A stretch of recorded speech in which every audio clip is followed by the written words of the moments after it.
안녕하세요. 정말 하늘신이 도왔다는 생각밖에 들지 않는 요즘, 임금님 귀는 당나귀 귀 하고 외치고 싶어서 이곳을 물어물어 찾아온 30대 여성입니다. 저는 어릴 때부터 꽤 똑똑하다는 이야기를 많이 듣고 자랐는데요. 사람이 아무리 공부를 잘해도 사람을 대하는 일에 있어서는 그 머리가 쓸모없다는 것을 깨닫게 되었습니다. 요즘은 경찰도 보이스피싱을 당하는 시대라고 많이들 하지 않겠습니까? 제가 당하기 전까지는 어떻게 그런 일이 있을 수 있냐고 생각했었습니다.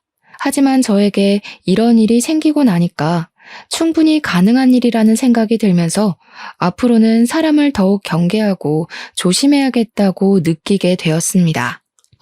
시작 전에 미리 말씀을 드리자면 당연히 제가 사기를 당한 일은 아니고요. 정말 그럴 뻔했던 이야기를 풀어보려고 합니다.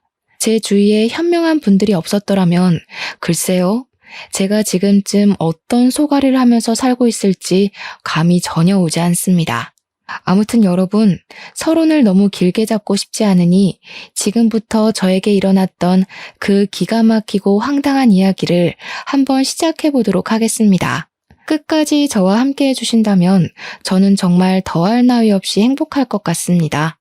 저는 저의 대단한 예비신랑에 대한 이야기를 풀어보고자 이곳을 찾아왔습니다. 저의 예비신랑과 저랑은 제가 일을 하고 있는 로펌 앞 건물에서 만나게 되었는데 사실 제 직업이 변호사였기 때문에 그 앞에서 우연히도 만날 수 있었습니다. 저희 로펌 건물에 변호사 사무실이 무척이나 많이 들어와 있었기 때문에 길이 여러 갈래로 복잡하게 나 있었고 처음 오는 사람들은 사무실을 찾지 못하는 경우가 허다했습니다.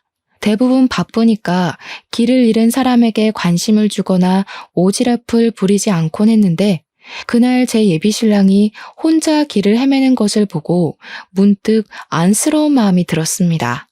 평소와는 다르게 예비신랑에서 어디를 찾으시냐고 물어봤더니 사실 어디를 찾는 게 아니라 마음이 답답해서 이쪽 저쪽을 오가는 중이라고 하더라고요. 저에게 소송을 해야 하나 말아야 하나 고민을 하고 있는 중이라고 하면서 여기서 제일 좋은 로펌이 어디냐고 묻는 게 아니겠습니까? 일단 인상이 상당히 호감형이었고 소위 말하는 꽃미남 스타일의 얼굴이었기 때문에 저는 문득 이 사람의 사정이 궁금해졌습니다. 길을 가다가도 한 번쯤은 돌아볼 법한 외모를 가진 남자에게 끌리지 않을 여자가 어디 있겠습니까? 그래서 무슨 일이냐고 한번 말씀해 보시라고 시간을 내게 됐습니다. 그러자 예비신랑은 저에게 전 여자친구에게 돈을 빌려주었는데 그 여자가 갚지도 않고 연락도 끊어버린 채 잠수를 탔다는 이야기를 하더라고요. 돈도 돈이지만 사람에게 당한 배신감이 너무 커서 전 여자친구에게 소송을 걸겠다고 큰 소리를 쳤다면서 어떻게 해야 할지 모르겠다고 고민을 하고 있었습니다. 액수가 꽤 크다고 하길래 대략 몇 천만 원은 되나 보다 하면서 살짝 조언을 드리기로 마음을 먹었죠. 제가 소송까지 도와드리기는 조금 힘들고 조언만 살짝 해드리자면 시간이 꽤 많이 걸릴 거예요. 이거는 형사사기 소송으로 진행을 해야 하는데 전 여자친구분께서 변제를 하겠다고 한 증거 같은 게 있을까요? 통화 녹음이라든지 문자 메시지 같은 거요. 그러자 예비신랑은 고개를 절레절레 저으면서 그냥 믿고 빌려주었던 돈이었기 때문에 그런 증거는 하나도 가지고 있지 않다고 이야기를 하더라고요. 저는 솔직하게 그런 경우에는 돈을 돌려받기 힘들 거라고, 그리고 상대방이 잠수인 상태라면 민사까지 걸어서 가압류를 해야 하는데 적어도 3년은 걸릴 거라 현실적인 조언을 드렸습니다. 그러자 예비신랑은 저를 보면서 약간 홀가분한 얼굴로 조언 감사하다면서 소송은 한 번 더 생각해보고 진행을 하겠다고 하더라고요. 대신 제 조언 덕분에 마음이 가벼워진 것은 사실이기 때문에 나중에 차라도 한 잔 대접하고 싶다고 하면서 제 명함을 달라고 말을 하는 겁니다. 혹시라도 소송을 맡기게 된다면 저에게 부탁하고 싶다는 말을 덧붙이면서 손을 내미는데 저도 모르게 명함을 꺼내고 있었습니다. 저도 변호사이기도 하고 소송을 하나라도 더 맡으면 저에게 이익이 되는 건 사실이라는 생각을 하면서 예비신랑에게 명함을 주었습니다. 세상은 얼굴이 무기라는 말이 있듯이 잘생긴 사람이 저에게 먼저 번호를 달라는 식으로 말을 하니 가슴이 콩닥거리기도 하고 좋더라고요. 아무튼 명함을 주고 하루 이틀 정도는 예비 신랑을 생각하긴 했는데 사실 일이 너무 바빠서 까먹게 되었습니다. 한 일주일쯤 지나서부터는 아예 그런 일이 있었던가 하는 생각이 들면서 예비 신랑의 존재를 완전히 잊어버리게 되었습니다. 인사치레였나 보다 하고 생각하기를 며칠, 뜬금없는 타이밍에 갑자기 모르는 번호로 연락이 왔고 저는 직감적으로 그 연락이 예비 신랑의 연락이라는 것을 눈치챘습니다. 차 한잔하고 싶다는 말에 저도 줏대 없이 튕기기라도 했어야 했는데 바로 좋다고 대답을 해버리고 말았습니다. 아무튼 이런저런 거 다 각설하고 만나서 대화를 하게 되었는데 제 덕분에 귀찮은 일을 덜게 되었다면서 수임료를 줄 순 없지만 차를 한 잔 대접하고 싶었다고 하더라고요. 다음에 또 만날 수 있냐고 물어보는데 이게 바로 애프터 아니겠냐 하는 생각이 들어서 고개를 끄덕이니까 연락을 하겠다고 했습니다. 그 뒤로는 다들 예상하시다시피 매일같이 연락이 오게 됐고 저는 예비 신랑의 연락을 기다리게 되었습니다. 당연히 연락을 하는 횟수가 늘어나는 만큼 데이트도 하게 되었고 정이 붙게 되었습니다. 제가 변호사다 보니 일이 들쑥날쑥하고 바쁘기도 엄청 바쁜데 이 사람은 제가 하는 일을 전부 기다려주는 그런 남자였습니다. 저도 모르게 배려를 받고 있다는 생각이 들다 보니 점점 깊게 빠지게 되었고 저는 이 남자와 함께하는 평생을 꿈꾸게 되었습니다. 그런 생각이 들던 어느 날 저희는 결혼을 약속하게 되었고 드디어 꿈에 그리던 결혼 준비를 하기로 했습니다. 저에게 딱 하나 마음에 걸리던 일이 있었는데 그것은 바로 제가 대학을 졸업하던 시기에 저희 부모님께서 사고로 돌아가셨던 일이었습니다. 정말 예상치도 못했던 사고로 한날 한시에 부모님을 모두 잃어버렸던 저는 학교 수업을 들을 수 없을 정도로 큰 충격에 빠졌었습니다. 그래서 저는 변호사 시험조차 제대로 준비를 하지 못했었고 방황을 오랜 시간 하다가 겨우겨우 변호사가 된 케이스였습니다. 친구들에 비해서 확실히 연차가 조금 늦은 편이라 굵직한 사건은 아예 맞지를 못하고 거의 신입사원의 느낌이라고 보시면 이해하기 쉬울 것 같습니다. 근데 제 나이가 아무래도 33이나 먹었다 보니까 시댁에서는 제가 변호사로 생활한 지 시간이 꽤 흘렀을 것이라고 예상을 하셨던 거죠. 그러니까 한마디로 우리들의 인식에 있는 변호사 연봉을 떠올리면서 저를 바라보고 계셨던 것이었습니다. 하지만 저는 시댁에서 그런 환상을 가지고 있다는 사실을 전혀 모르고 시댁에 인사를 드리러 가게 되었습니다. 제가 부모님이 두 분 다 안 계시다 보니까 상견례라고 할 만한 자리를 만들 구실이 없어서 그냥 간단하게 시댁에서 인사를 드리고 이야기를 하는 것으로 마무리를 지었거든요. 양손 무겁게 바리바리 좋은 것들을 싸들고 가서 시댁에 인사를 딱 드렸는데 저를 보자마자 환하게 웃으시던 예비 시모가 그런 말을 하시더라고요. 변호사니까 집 한 채 정도는 있겠지? 보시다시피 우리 집 형편이 그다지 넉넉한 건 아니라서 집을 턱턱 해줄 수가 없어서 말이야. 시댁을 한번 쓱 둘러봤는데 사실 낡은 연립주택 같은 곳에 살고 계셨었거든요. 외관이 별로 좋지 않아도 내부는 잘 꾸미고 사시겠지 했는데 사실 내부도 완전 엉망진창이었습니다. 군데군데 낡은 흔적들이 보이는데 예비 시모가 저에게 대놓고 지원을 해줄 수 없다고 말을 하신 게 이해가 갈 정도였습니다. 제가 살던 집이 투룸 오피스텔이었는데 저도 물론 대출을 낀 전셋집이었지만 두 사람이 살기엔 부족하지 않을 것 같다고 말을 하니 흡족해 하시더라고요. 그리고 저에게 뼈가 있는 농담을 던지셨는데 그때는 그게 정말 생지옥의 시작이라고는 생각도 하지 못했었습니다.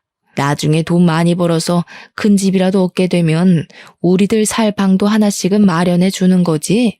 언제까지 이런 낡은 집에서 살아야 할지 감도 안 온다. 저는 당연히 시작부터 합가 이야기를 꺼낸다는 건 상상도 하지 못했기 때문에 예비 시모가 저에게 분위기를 풀어줄 겸 농담을 하는 것이라고 생각해서 어색하게 웃었습니다. 그랬더니 예비 시모가 눈을 뾰족하게 뜨면서 저한테 왜 웃냐고 자기 말이 웃기냐고 되묻는 게 아니겠습니까? 갑자기 이상해진 분위기에 저는 얼굴을 굳히면서 웃겨서 웃은 게 아니라 그냥 좋아서 웃은 거라고 대충 둘러댔습니다. 거기서 제가 어머님이 농담을 하시니까 웃었죠. 할 수도 없는 노릇 아니겠습니까? 그런데 예비 시모가 완전히 정색을 하시면서 자기가 농담한 거 아니라고 웃지 말라고 하시더라고요. 저는 당황했죠. 정색을 하고 이야기를 하시니까 정말로 나중에 합가를 하고 싶은 생각이 있으신가 싶어서요.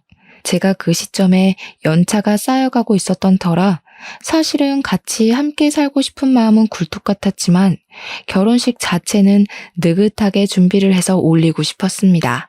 원래 결혼 후에 여자들의 생활이란 뻔한 거 아니겠습니까? 일보다는 가정에 집중을 해야 하고 임신, 출산, 육아로 인해서 승진이 미뤄질 게 뻔하지 않습니까? 저는 제 자리를 조금 더 굳건하게 굳힌 다음에 결혼, 그리고 임신과 육아까지 집중을 하고 싶다는 생각이 강하게 들었기 때문에 결혼을 느긋하게 하고 싶었습니다.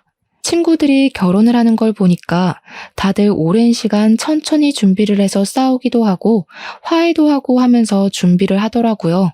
또한 저는 부모님이 계시지 않았으니까 더 좋은 모습으로 당당하게 준비를 해서 하고 싶다는 생각이 굴뚝 같았습니다. 시부모님께서 먼저 결혼식 날짜는 상의해 본 게 있냐고 언제가 좋겠냐고 이야기를 하시기에 저는 제 생각을 이야기했습니다. 요즘 결혼식은 하나하나 부부가 직접 정하는 게 트렌드라고 하더라고요. 저도 아직 일의 안정을 찾지 못해서 천천히 여유롭게 준비를 하고 싶습니다. 대충 1년 정도 생각하고 준비를 하고 싶은데 어머님, 아버님 생각은 어떠세요?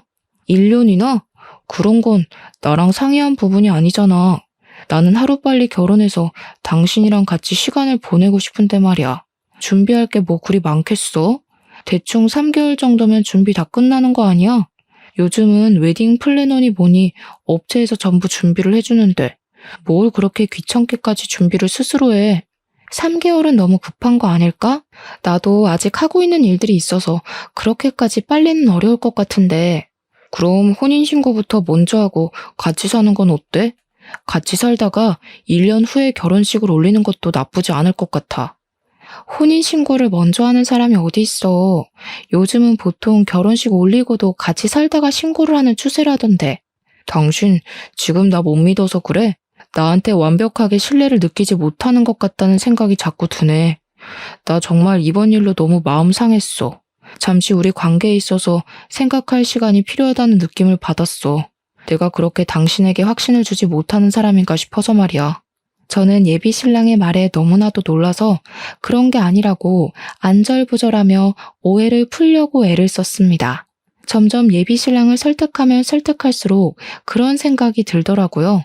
내가 왜 이 좋은 걸 자꾸 미루려고 하는지. 그냥 하루빨리 해치워버릴까 하는 생각 말이죠. 예비 신랑과의 대화가 길어지면 길어질수록 저는 점점 더 미궁에 빠지는 기분이 들었고 예비 신랑의 말에 빠져들게 되었습니다. 하지만 결혼식을 앞당기자는 생각을 하면서도 자꾸만 제 변호사 생활에 대한 확신이 무너지는 기분이 들어서 이러지도 못하고 저러지도 못하고 있었습니다. 결국에는 동료 변호사에게 이런 일이 있어서 결혼식을 올리는 데에 문제가 생겼다고 말을 하자 동료 변호사가 한심하다는 듯이 저에게 말을 하더라고요. 민지 씨, 지금 예비 신랑분한테 혹시 가스라이팅 당하는 거 아니야? 급할 게 뭐가 있겠어. 결혼이야말로 물을 수 없는 신중한 건데. 그냥 소신대로 천천히 생각해보고 결정해. 세상에 남자가 민지 씨 애인 하나만 있는 것도 아니고. 그 사람 놓쳐도 좋은 사람 또 찾으면 나온다니까. 그리고 얼굴밖에 봐줄 것도 없는 사람이라고 하지 않았어? 나는 아무리 생각해도 민지 씨가 아깝다는 말이야. 정말 친하게 지내는 동기인데 그런 식으로 말을 하면서 제 의견에 힘을 실어주니까 제 팔랑귀가 다시 한번 움직이더라고요. 결국 저는 결심을 굳히고 예비 신랑에게 말을 했습니다. 화가 나고 신뢰를 운운해도 한 번뿐인 결혼식 잘 준비하고 싶고 신중하게 결정하고 싶다고 말입니다. 예비 신랑은 제가 똥꼬집을 부리자 한 발 물러서서 알겠다고 그러면 미리 약혼이라도 올리자고 하길래 시댁 식구들을 불러놓고 조촐하게 밥을 먹으면서 약혼식을 올렸습니다.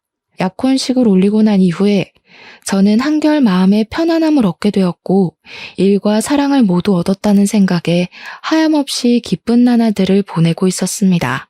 약혼식을 한 지 며칠 지나지 않아서 예비 신랑이 저에게 결혼 전에 동거를 한번 해보는 것이 어떠냐고 조용히 제안을 해왔습니다. 처음에 결혼 전에 동거에 대해서 좀 안 좋게 생각했던 저는 예비 신랑에게 그냥 결혼식을 올리고 같이 사는 것이 좋겠다고 했는데 예비 신랑이 짐을 싸들고 저희 집에 찾아왔습니다. 이 짐이 다 뭐냐고 물어보니까 결혼 전에 같이 살면서 서로의 습관에 대해 미리 알아두면 좋지 않겠냐고 저를 감언이설로 꼬여내더라고요. 생각을 해보니까 시댁이 워낙 좁고 낡기도 했고 시부모의 신우까지 같이 사니까 예비 신랑에게도 자기만의 공간이 생기는 게 낫겠다 싶었습니다. 당황스러운 마음이 먼저 들긴 했지만 저도 어차피 헤어지는 게 싫기도 해서 예비 신랑의 짐을 저희 집에다가 드리게 되었습니다. 같이 살다 보면 예비 신랑의 장점에 대해 더 많이 알 수 있지 않을까 하고 생각했는데 제 예상보다 훨씬 더 좋은 점이 많이 느껴졌습니다. 예비 신랑의 최대 장점은 말입니다. 집안 살림에 도가 텄다는 것이었습니다. 제가 일이 바쁘다 보니까 야근을 하는 날도 많았고 집안 살림에 신경을 쓰지 못하는 날이 수두룩했는데 그럴 때마다 제 야식까지 챙겨주고 빨래나 청소도 다 해주더라고요. 분명히 너저분한 것들이 늘어져 있어야 하는 우리 집 구석이 너무나도 깨끗하고 청결한 걸 보면서 정말 제 예비 신랑에게 엄지를 치켜 세우지 않을 수 없었습니다. 혼자 쓸고 닦고 제 취향에 맞춰서 음식도 해주고 어디서 이런 자상한 남자가 나타났을까 하면서 부모님이 주신 선물이라고 생각했습니다. 그런데 아무리 생각해도 일을 하는 사람이 이렇게 여유롭게 집안 살림을 챙길 수 있나 하는 의문이 생겼고 저는 예비 신랑에게 물어보게 되었습니다. 직장은 어떻게 되었냐?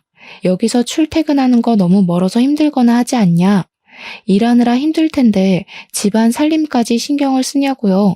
그랬더니 예비 신랑 입에서 터져나온 말은 저를 충격에 빠뜨렸습니다. 너 일 그만뒀어. 그게 무슨 소리야? 우리가 결혼을 하기로 약속까지 한 상태에서 갑자기 일을 그만두면 어떡해. 잘 다니던 회사를 이렇게 뜬금없이. 잘 다니긴 무슨. 그냥 어쩔 수 없이 버티면서 다닌 거지. 이제 결혼도 할 거니까 나도 돈을 더 많이 벌어야 하지 않겠어?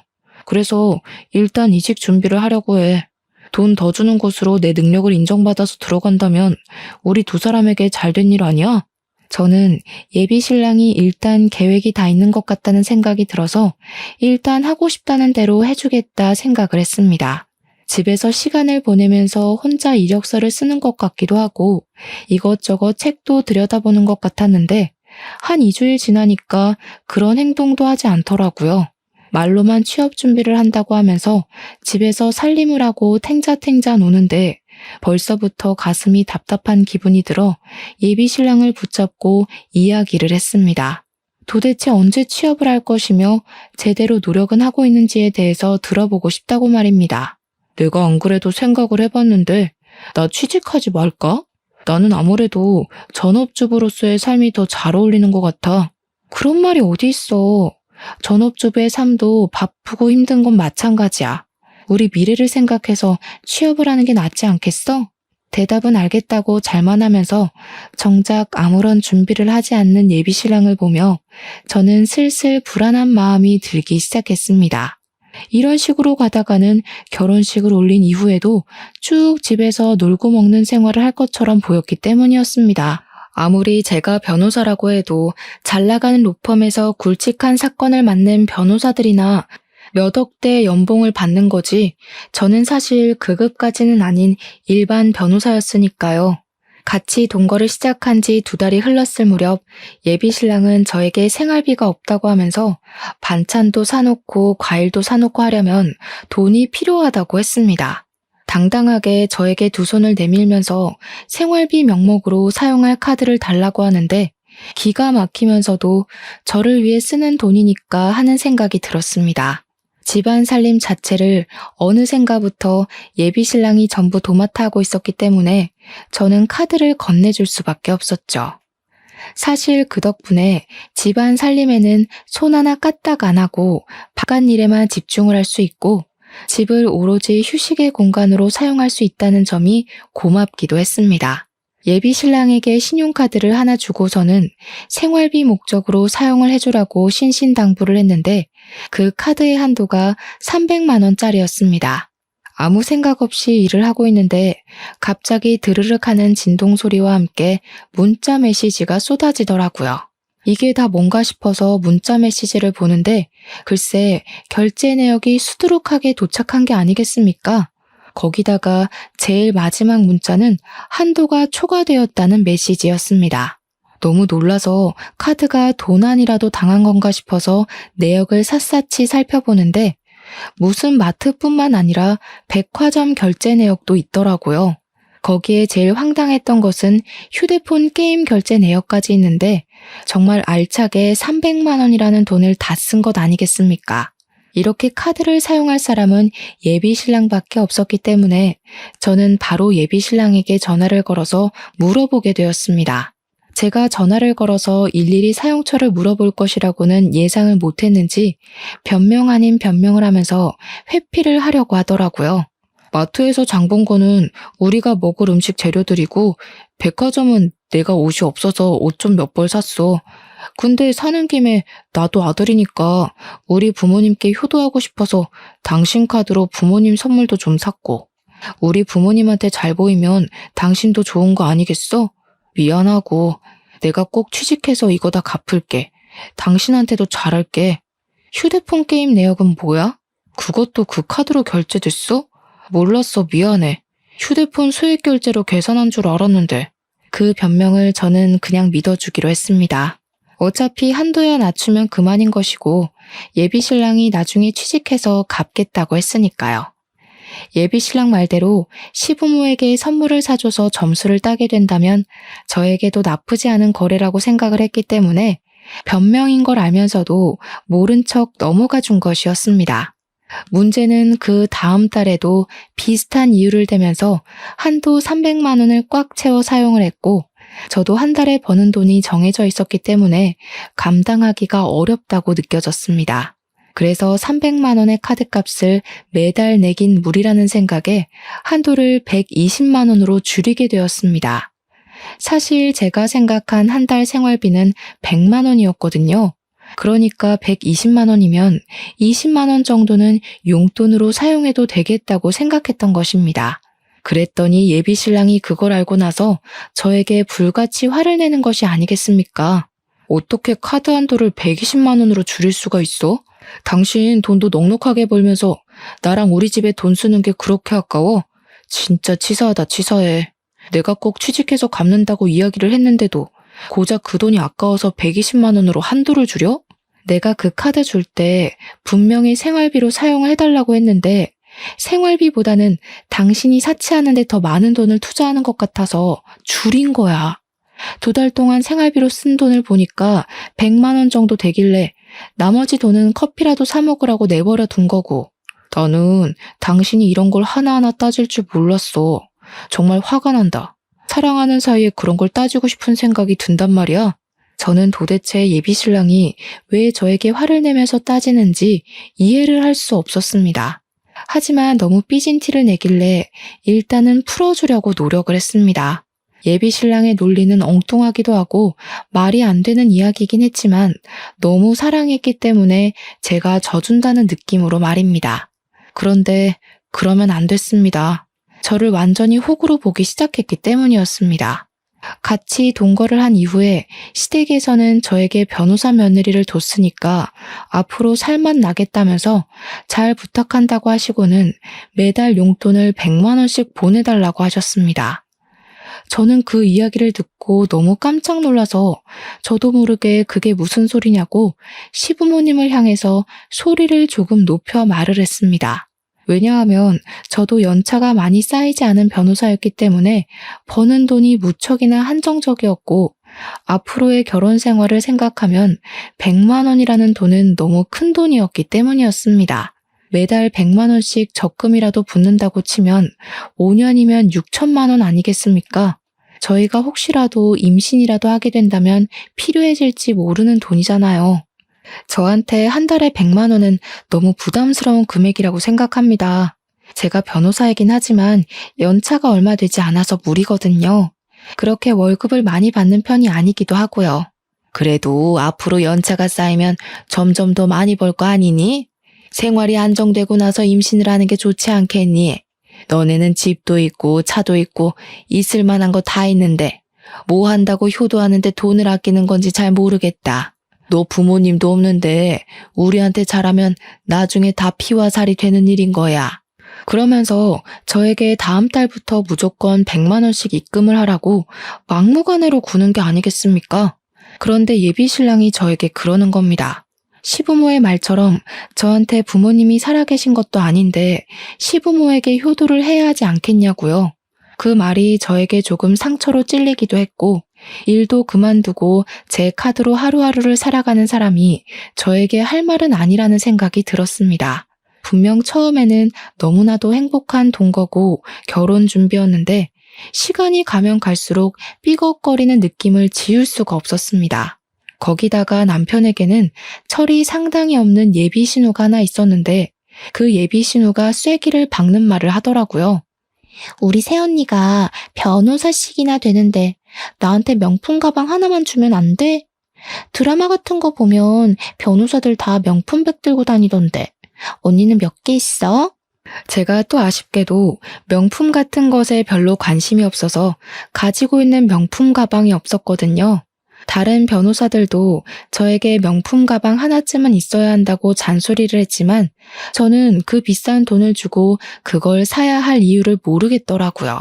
그래서 예비 신우에게도 그냥 솔직하게 명품 가방 같은 거 없다고 관심 없다고 이야기를 했더니 예비 신우가 어쩌면 여자가 그런데 관심도 없냐며 호들갑을 떨더라고요.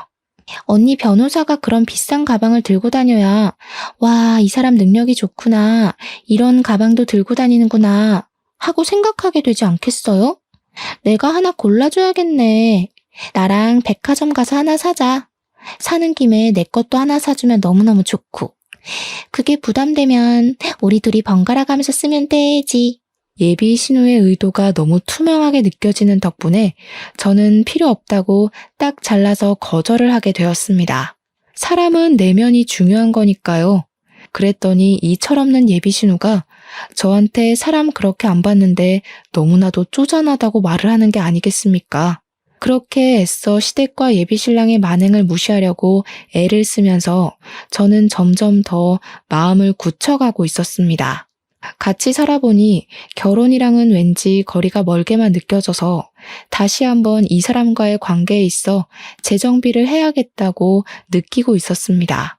3개월이라는 시간이 더 흐르고 어느 날 사무실에서 일을 보고 있었는데 뜬금없이 예비 시모에게서 전화가 오는 게 아니겠습니까? 예, 점심시간에 잠깐 사무실 앞으로 나와 봐라. 내가 지금 너네 사무실 건물 쪽으로 가고 있으니까 얼추 시간이 맞겠다. 저는 무슨 일이라도 생긴 건가 싶어서 급하게 일을 끝내놓고 점심시간에 맞춰서 예비 시모를 만나러 나갔는데 그 자리에 예비 신우랑 남편도 같이 와 있더라고요. 온 가족이 왜 총출동을 한 건가 싶어서 무슨 일이냐고 여쭈어 보니까 저랑 갈 데가 있다면서 그냥 아무 소리 말고 따라오라고 하시더라고요. 영문도 모르고 끌려간 곳은 부동산이었습니다. 뜬금없이 무슨 부동산인가 했는데 글쎄 너무 자연스럽게 예비 시모가 자리 좀 보여주세요 하는 게 아니겠습니까? 따라오라는 말에 가보니까 웬 상가 건물을 하나 보여주는데 보증금 3억에 월세 200만 원짜리 자리라며 저에게 설명을 해주시더라고요.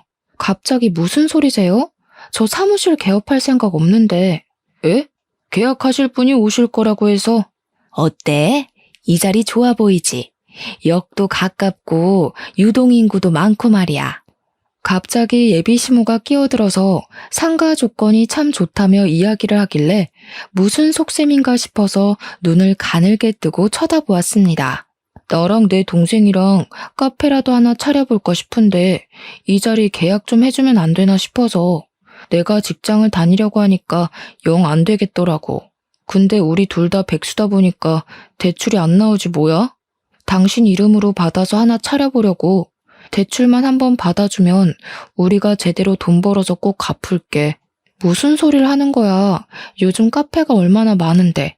그 포화 상태인 곳으로 뛰어들겠다는 거야? 언니, 요즘 카페는 인테리어만 잘해두면 장사 다 잘 된대. 우리가 엄청 돌아다녀 봤는데 이 자리만큼 좋은 자리를 못 봤다니까.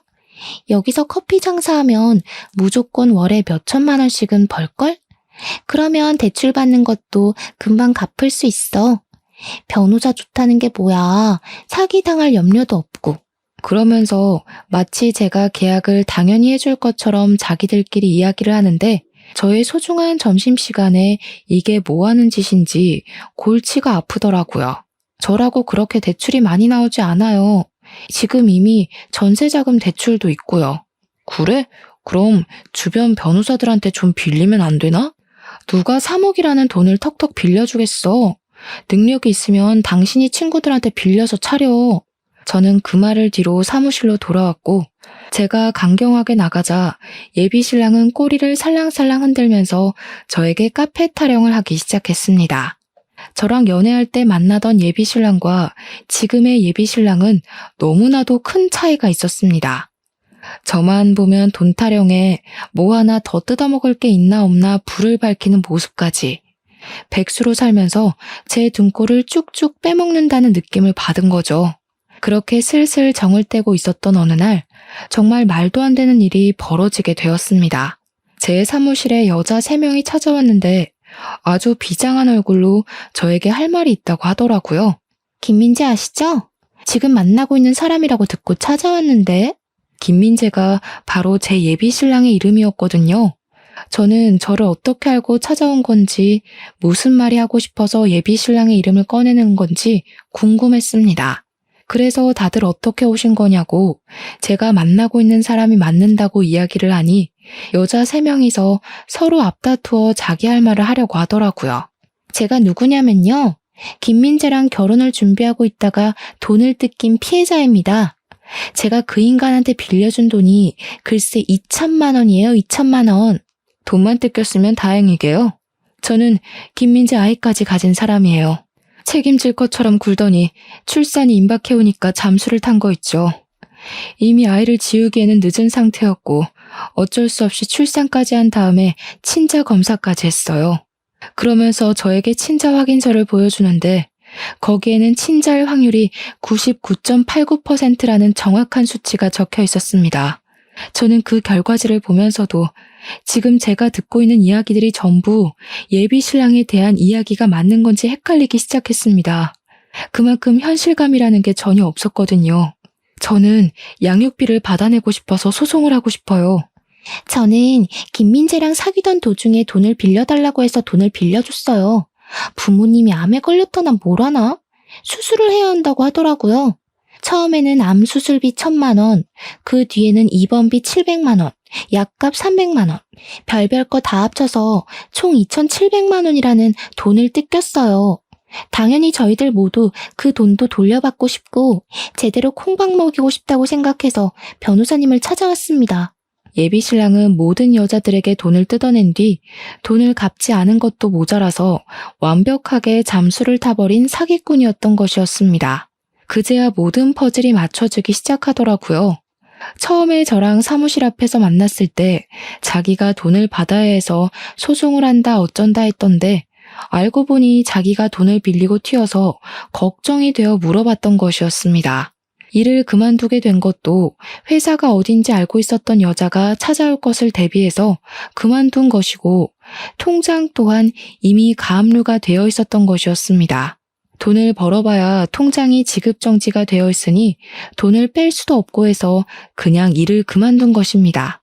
그동안 제 카드를 사용하면서 지내고 있었으니까 추적을 당할 염려도 없었고 시댁에서 나와 저희 집에 들어온 것도 같은 맥락이었던 것입니다. 완전히 작정을 하고 여자들의 등을 쳐먹는 사기꾼이었던 것입니다. 변호사님, 지금이라도 늦지 않았어요. 돈으로 사기를 당한 게 아니라면 지금이라도 발 빼시고 아니면 어떻게든 받아내세요. 저희들 좀 도와주시면 안 될까요? 이대로 미움으로 살 수 없어요. 정말 믿을 수 없는 일이었지만 증거들을 전부 들이미는데 제가 어떻게 믿지 않을 수가 있겠습니까? 사기를 당한 여자들도 반반한 얼굴에 속아 모든 걸 다 내어준 불쌍한 사람들이었습니다. 돈이 많은 집안 딸들도 아니었고 하나같이 어렵게 벌어먹고 사는 사람들이었습니다. 하루 종일 힘들게 일해서 월급을 받아 생활하는 그녀들의 등을 쳐먹고 자기는 호의호식하고 지냈다는 게 정말 치가 떨릴 정도로 분노를 일으키게 하더라고요. 그런 사람들의 돈을 훔친 것도 모자라 애까지 두고 도망을 가다니 그게 사람 새끼입니까? 저는 그 여자들의 복수를 돕기로 결심했습니다. 저는 여자들의 증언과 증거를 토대로 소송장을 써서 바로 고소를 진행하기로 했습니다. 그리고 저희 집에 가서 예비 신랑이 없는 틈을 타 비밀번호부터 바꾸고 모든 짐을 정리해 시댁으로 보내기로 마음을 먹었습니다. 예비 신랑이 시댁에서 카페를 창업할 이야기를 하겠다며 룰루랄라 나간 사이에 여자들을 불러서 모든 일을 일사천리로 진행했습니다. 그 와중에 예비 신랑이 제 카드로 샀던 옷들이나 물건들이 있지 않겠습니까? 그것들은 전부 중고거래를 하는 사이트에 올려버렸습니다. 제 카드를 참 알차게도 썼더라고요. 비싼 브랜드의 옷부터 신발까지 전부 다 중고 사이트에 올렸더니 거래를 하겠다는 사람들이 줄을 섰더라고요. 그리고 예비 신랑이 저희 집에 들고 왔던 짐 중에서도 비싸 보이는 노트북이라던가 시계라던가 하는 물건들도 전부 중고거래 사이트에 올렸습니다. 물건들을 팔아서 나오는 돈이 소액일지 몰라도 예비 신랑의 전 여자친구들에게 나눠주려고 한 행동이었습니다. 고소 고발과는 별개로 양육비 청구 소송 또한 진행을 하게 되었는데 친자 확인서가 있어서 어렵지 않게 진행할 수 있었습니다. 강제성을 띠는 소송은 아니지만 이 인간이 정말 사람이라면 자기 아이에 대한 양육비는 지급을 해야 하지 않겠습니까? 한창 카페를 오픈할 생각에 신이 나 있던 시댁 식구들은 소송장을 받자마자 저에게 바로 전화가 걸려왔습니다. 예비 신랑은 집에 찾아왔다가 비밀번호가 바뀌어 있는 것을 보고 저에게 쉬지 않고 연락이 왔으나 저는 이미 집을 나와서 레지던스를 얻어서 잠시 지내고 있었습니다. 집에 있다가는 예비 신랑이 어떤 횡포를 부릴지 모른다는 생각을 하고 있었기 때문이었습니다. 예, 며느리야. 우리 아들이 이상한 일에 휘말린 것 같은데 네가 좀 도와줄 수 있겠니? 명색의 변호사 남편이 될 사람인데 이런 지저분한 일에 걸리면 안 되지 않겠어? 내용이 말이다. 우리 아들이 전에 만나던 여자가 있었는데 이게 다 오해고. 민지 씨 짐 오늘 용달차에 싣고 시댁으로 보낼 거예요. 그리고 소장에 찍힌 변호사 이름 못 보셨나 봐요? 오해? 오해는 무슨? 예비 시모는 소송장을 다시 한번 살피다가 피해자 변론인에 제 이름이 적혀 있는 것을 보고 저에게 소리를 빽 지르더라고요. 너 지금 이게 뭐 하는 짓이야? 어디 이상한 여자들의 꿰매 넘어가서 이런 일을 벌여. 그 여자들이 우리 아들을 모함하는 거라니까. 모함이요? 증거가 이렇게 명확한데 무슨 모함입니까? 거기 보시면 변제 금액의 피해 보상까지 보이시죠? 깜빡 속았지 뭡니까? 글쎄 애까지 딸린 남자였는데 그것도 모르고 반반한 얼굴에 속아서 돈 주고 마음 주고 아주 큰일 날 뻔했어요. 지금이라도 진실을 알려준 그분들께 절을 해도 모자랄 판입니다. 변호사를 건드렸으니 당연히 그만한 죗값을 치러야 하지 않겠습니까? 당연히 법적 공방에서 돈이 없어 변호사를 준비하지 못한 예비 신랑 쪽은 개쪽을 당하게 되었습니다. 판사가 반론을 해보라고 했으나 아무것도 하지 못하고 우물쭈물하다가 변론 기회를 전부 놓쳤고 피해자들이 아닌 저에게 계속 잘못을 빌었습니다. 그런 모습을 본 판사는 예비 신랑이 반성하는 모습이 전혀 없고 죄질이 나쁘며 한 건이 아니라 여러 건의 피해를 입혔다고 징역형을 선고했습니다. 보통 같으면 법정 구속이 그런 사건으로 일어나는 경우가 거의 없는데 판사님도 괘씸하셨던 것인지 바로 법정 구속을 때리시더라고요. 포승줄에 묶여서 끌려가는 예비신랑을 보면서 얼마나 웃음이 났는지 모르겠습니다. 피의자 신분이 된 예비신랑은 첫 번째 피해자에게는 혼인빙자 사기 혐의가 인정되어 5천만 원을 배상하라는 판결을 받게 되었습니다. 두 번째 피해자에게는 아이의 부모로서 최선을 다하라는 판결과 20살이 될 때까지의 양육비 총 1억을 지급하라는 판결이 나왔고요. 세 번째 피해자에게는 병원비 명목으로 뜯어낸 돈 3,700만 원과 피해 보상 금액 500만 원까지 4,200만 원을 지급하라는 판결이 나왔습니다. 판사님께서 판사봉을 땅땅땅 치는데 피해자분들이 제 손을 잡고 눈물을 줄줄 흘리시더라고요. 그동안 마음고생이 심했다고 하면서 너무 감사하다고 하는데 저도 그분들께 감사했습니다. 덕분에 이런 사기꾼과 헤어질 수 있게 되었으니까요. 그 이후 법정 구속이 된 예비신랑은 교도소에 들어가게 되었는데 이번에는 예비시모가 저에게 전화를 해서는 엉엉 울면서 빌더라고요. 정말 우리 한 번만 살려주면 안 되겠니? 벌금이 무려 2억 가까이 된단다, 2억. 우리 살림에 그런 큰 돈이 어디 있어. 한 번만 살려주면 내가 이 은혜 절대로 잊지 않으마, 응? 이 늙은이가 이렇게 부탁한다. 앞으로 욕심도 부리지 않을게. 이대로 끝인 줄 아셨겠지만 아직 김민재 씨가 쓴 제 카드값도 남아있거든요. 알차게 사용한 800만 원도 받아낼 건데요.